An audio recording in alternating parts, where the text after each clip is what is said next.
Very Tov. Today's Daf Yomi is Bava Metzia Kuf Yud Zayin, Bava Metzia 117. Daf Yomi is dedicated for Yeshua, for Am Yisrael, Atzalah for the Shvuyim, Shmira for the Chayalim. Today's Daf Yomi is going to start on the bottom of Kuf Tez Zayin on the base 116b, the last four words of the Daf by Rabbi Abba Bar Mamal. So Rabbi Abba Bar Mamal taught Kishehu Dar Levado, Kishehu Dar. So we're starting on the bottom of 116b, and the Gemara is discussing that since we had stated that if in the Mishnah, if there was a house with a tenant living above, and they basically the ceiling of the person below was the floor of the person above, and under those circumstances, if that ceiling got ruined, that the person below, who's the landlord, has to fix it. So if the house falls down, he has to fix it. So now the Gemara has the question, Rabbi Bar Amal. So he says, Kishahu, when the tenant who's living above and his floor got ruined, and so he goes to live in the room below. Kishudar levado hudar. Does he need to leave the? Does he need to leave the? Does the landlord need to leave the place, and then the landlord needs to go out from the house? Kidemi kara. Basically, like initially, when the tenant was living there, he had his space to live there. Or maybe the tenant moves in with the landlord.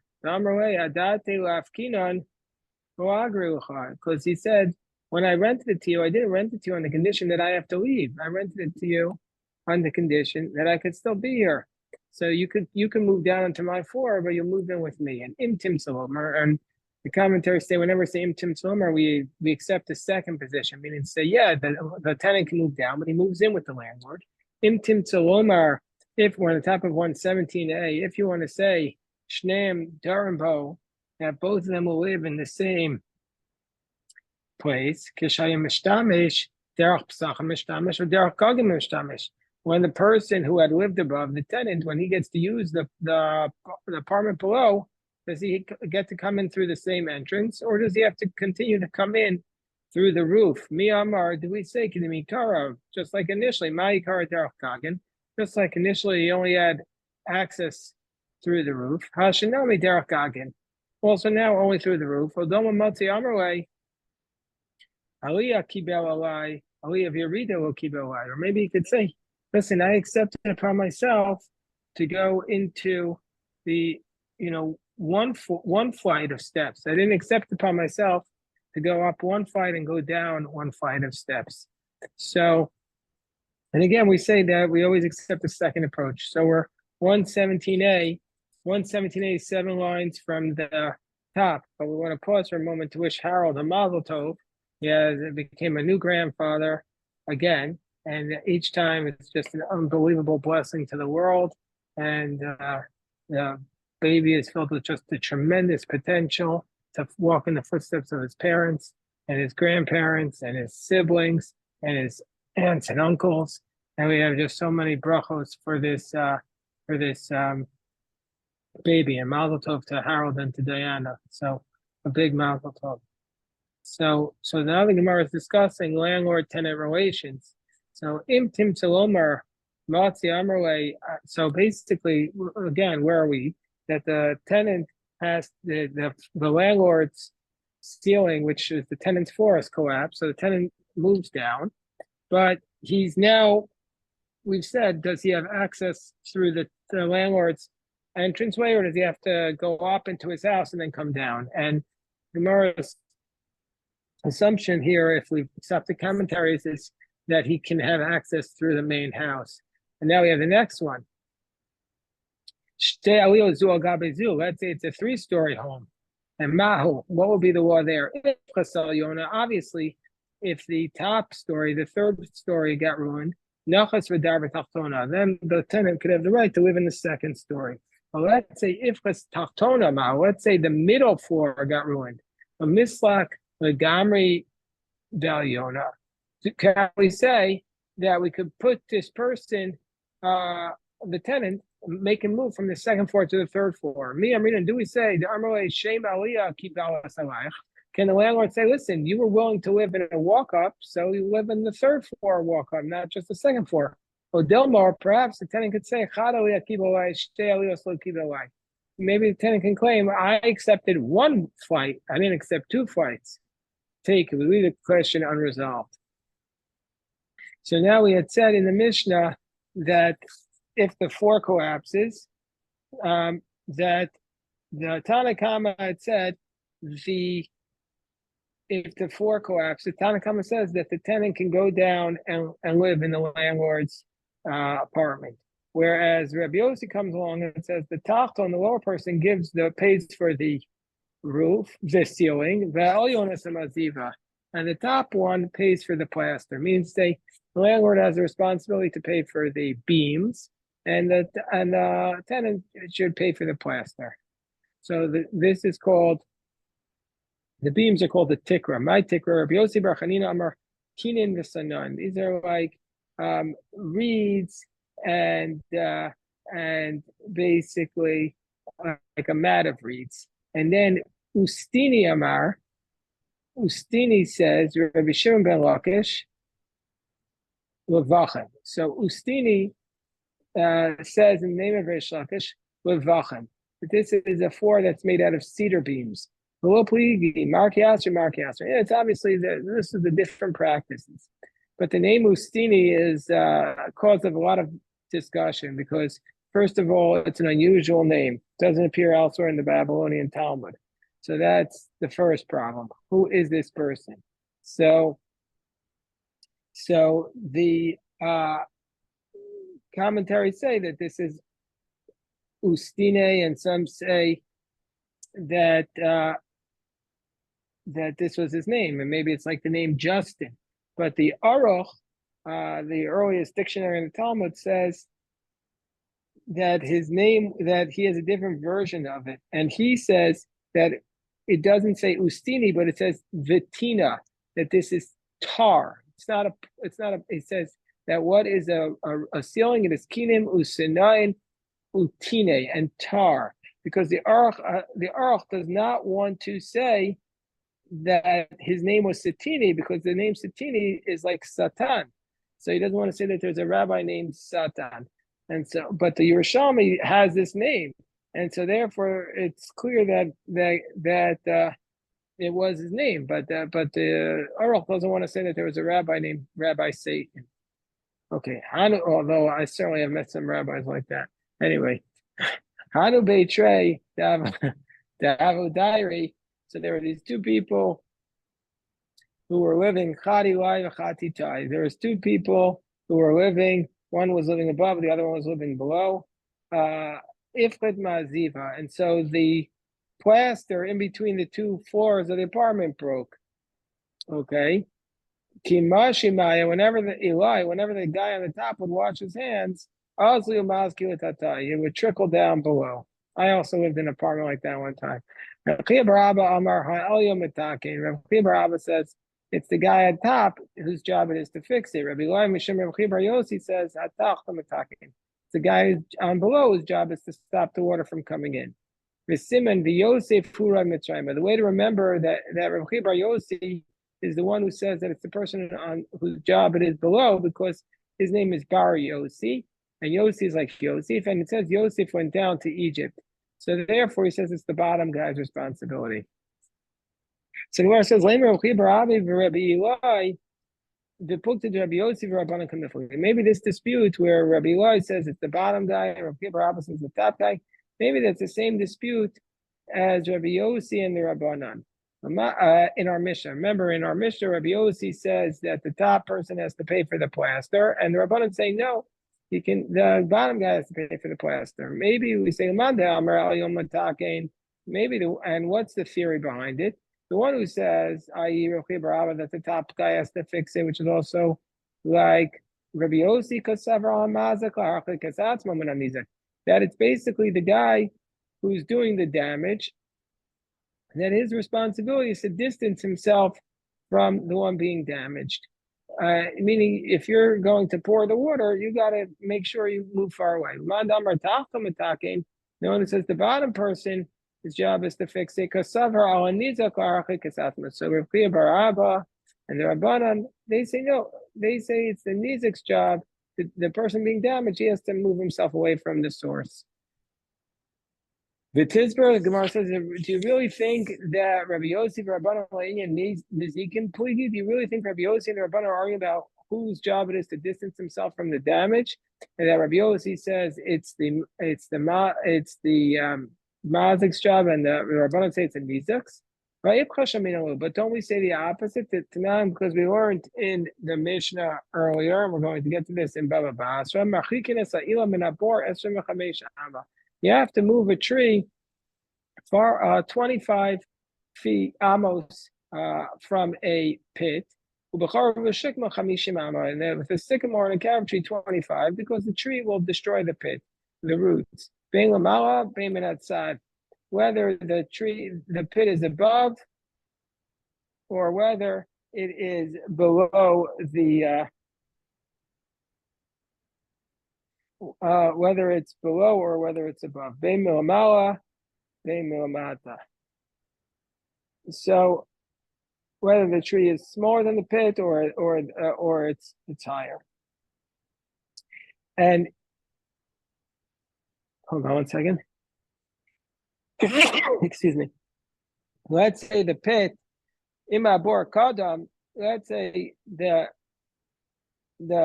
pit was there before the tree. And then the owner of the tree is obligated to cut down his tree, and the owner of the pit has to reimburse him.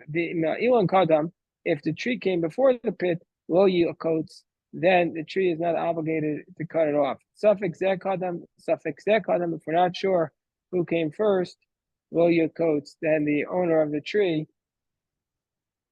is not allowed to cut it down. Rabbi Yossi says, and this is the position that's relevant, Rabbi Yossi Savar, Rabbi Yossi says, even though the pig came before the tree, the person doesn't have to cut down the tree.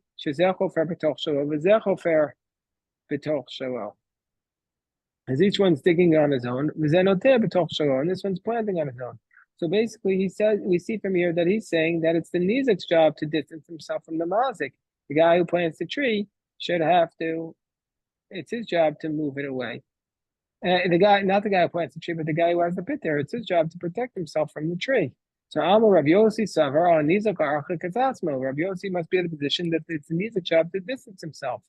Rabbanan Savri al mazak archa katzasmo. In that case, the rabbis say that the guy who's doing the damage has to distance himself. So therefore, it can't be that the reasoning for Rabbi Yossi here is because he says that the mazik has to distance himself. So what's the reasoning here? So if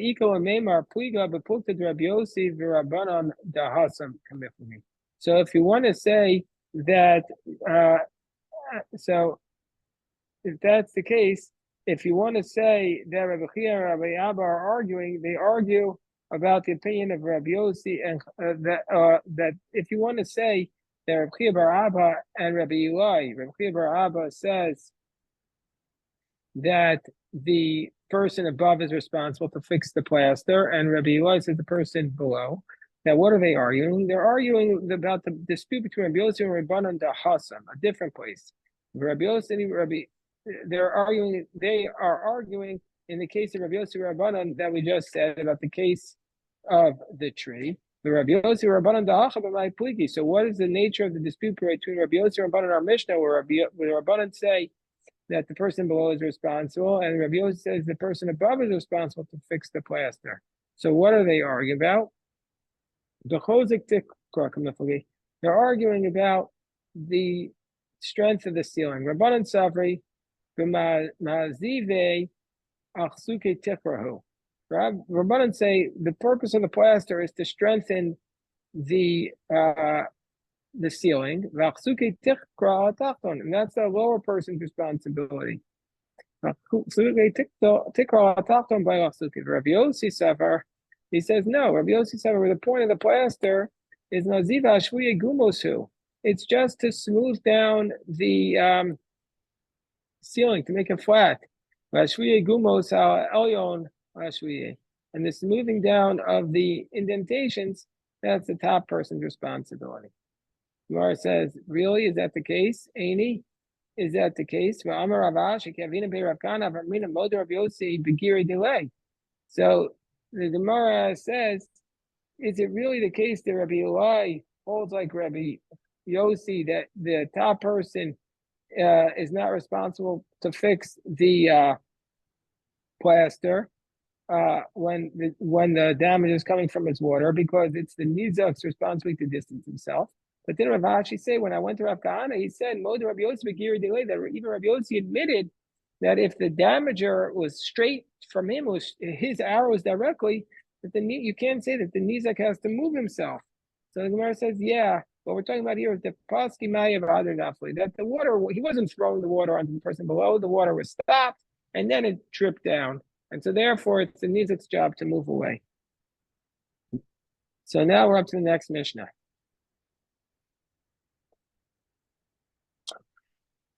Let's say you have a house and a aliyah. You have a house and an aliyah of two people that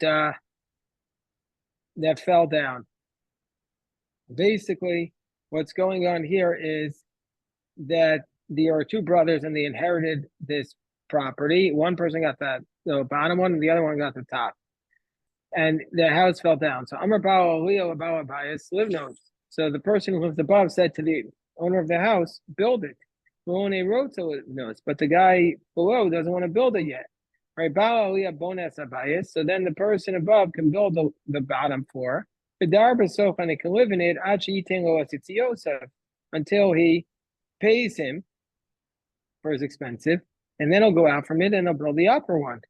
Whereas Rabbi Yehuda says, Av said dar b'toch shachavero tzarcha so star. Rabbi Yehuda is of the position, then under those circumstances, that he's the top one is living in the bottom one's place, and so therefore he has to pay him. He has to pay him because Rabbi Yehuda is of the position that if one's benefited and the other one isn't losing, he still has to pay. And if he doesn't pay him, it's looking like he's charging him interest on the loan, which was the building of the property. So therefore, Rabbi Yehuda says, he builds the house and the upper floor. And so then he builds the top floor, he puts a ceiling, and then he lives in the lower floor until he pays him. Not everybody says that he could live in the lower floor because he's still benefiting then. Some of the commentaries say no, he lives in the place, but he still can't live in the bottom floor because then he doesn't have to climb the stairs, so it's still some benefit. So now we're on 117b. Amar Rabbi Yochanan b'shlosha mekomos shana Rabbi Yehuda. In three places, Rabbi Yehuda said, "Asar la'adam she'ana mimamon chavero." There are three places where we learned that a person can't benefit from his friend's money until his friend actually gives it to him as a gift, or until his friend is actually aware of what's going on. What are these three cases? The first is that which we just learned in our Mishnah, that you can't, that the first is where we learned in our Mishnah, that Rabbi Yehuda says he can't live in the apartment because it's his friend's and he'd have to pay him. Idach, the second one is Mai the Tanana, Nosin Semro Tzava. Let's say you give wool to the dyer, with Svolo Adam. You gave him wool to dye it red, Vitzavo Shachar, and he dyed it black, or Shachar with Savo Adam, or black, he dyed it red. The mayor says no single demate tomorrow. The mayor says he has to give him the value of the wool, basically because this person, he gave him the wool and he messed it up, so he has to pay him. But Rabbi Meir is not in the position that you can't benefit from your friend's money, whereas Rabbi Yehuda says Im Shevach Yoser al Tzag, Nosan lo Yetzia, V'motzah Yisir al Shevach, Nosan lo Shevach.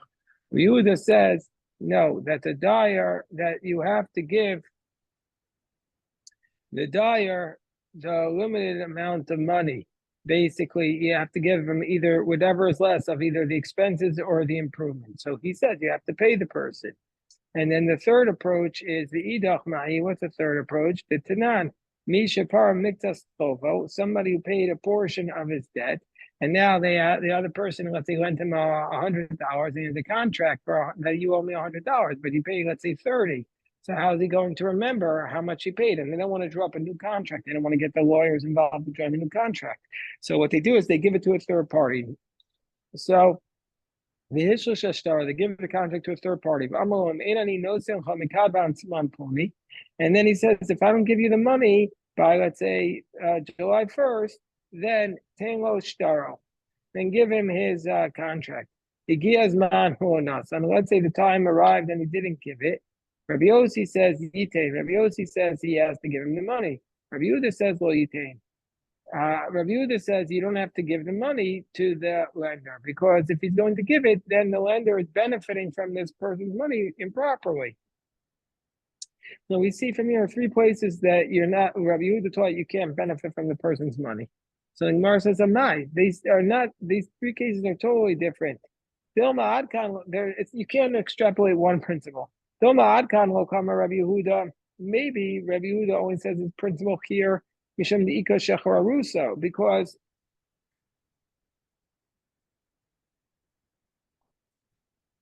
here he doesn't let you live here, because by living here, you're going to make the walls black and you're going to actually ruin his property. Or alternatively, Inami, it's below Adam and Savo Shachar, Mishum Nikamashana. Maybe there, when it comes to where he told him to dye the wall black and dyes it red, there, what's the reason why? What's the reason where in the case where he says to dye it red and he dyed it black, maybe the reason why Rabbi Yehuda says that he says that the dyer has to the dyer gets the lesser of the two and doesn't get to keep the the full profit is mishum the kamashana, because he changed from the guiding principle of what he was instructed to do. And we have a principle called Mashana Yado Tachtona. So therefore, the dyer gets the lesser of the two. You can't get, like Rabbi Meir says, no, so the main tomorrow. Rabbi Meir says you get the full value of what it's worth at this point. And so therefore, the dyer only has to give him what it was worth before, but Rabbi Yehuda is saying no, he changed, so we make him give him the lesser of the two, either the expenses, depreciation, or the expenses. And in this third case, and Mishapar Miktas Tovonami, and in the case of a person who pays a portion of this debt, what's the reason why Rabbi Yehuda says under those circumstances he doesn't have to pay the rest? It's because it's an asmachta. It's an exaggerated statement. Rabbi Yehuda's other position that if you make an exaggerated statement, it's not going to be binding. And asmachta is lokanya. So now we're going to talk about where the property falls down, and they disagree about the building materials to use in rebuilding it. The basic principle is whoever wants to deviate, he has to make sure the other guy is made whole. So let's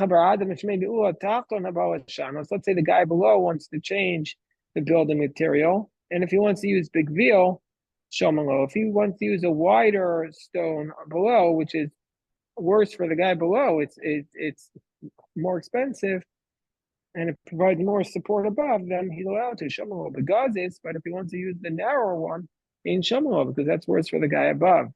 Bechfisin by bricks. If he wants to use a wider brick, shomalo. But him by a narrow brick, in shomalo. By a narrow brick, we don't listen to him. So that's the basic idea.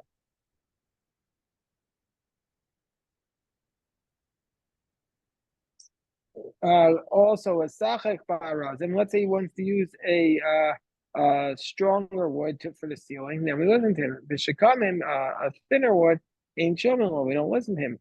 Let's say he wants to use less windows, which will be provide a sturdier place for the person above. Shomin lo, we listen to him. If he wants to use more windows, ain't shomin lo, because the person above could say, now you're building me a weaker house. Like let's say he wants to raise his ceilings. In Shomalo, we don't listen to the guy below because then the guy above has to walk up more steps. But if he wants to use less ceilings, Shomalo. Elyon Shabolashanos. Let's say the person above who comes to Elyon Shabolashanos. Let's say the person above wants to change the building materials because let's say he wants to use if the walls above are made out of the wider stones and he now wants to use the thinner stones, he's allowed to do it because that's beneficial to the person below. Shomalo. But if he wants to use wider stones, ain't Shomalo. We don't listen to him because that's harder for the guy below. Big feastin. Let's say he wants to use wider bricks, ain't Shomalo. But Levanim, narrow bricks, Shomalo. Marazim, let's say he wants to use the cedar wood for the floor. In Shomalo, we don't listen to him because now it's heavier. But Shikma, he wants to use the sycamore Shomalo. Rabos Bechalonos, let's say he wants more windows. Shomalo, then we listen to him because that makes it easier for the guy below. My Bechalonos, to make less windows, ain't Shomalo. We wouldn't listen. Rakbia, to raise the attic, to raise the top floor, ain't Shomalo, because that makes it harder for the guy below. But Lamait, make it less, Shomalo. Okay. So let's say neither the landlord nor the tenant, neither the guy below or the guy above has the money to build a new one. And what do they want to do? They want to sell the real estate. Well, how do they sell the real estate? So Tanya Rabbi Nosson taught Tachto no tel shnecha l'kam shlish. So basically, this is air rights. Who has what's the value of the air rights of the guy who lives above? So Rabbi Nosson says the guy below has 2/3, and if you sell the real estate, and the guy above gets 1/3. Acherim omrim, the position of Acherim, that's usually throughout the Shas, is Rabbi Meir. He says, the Acherim say, the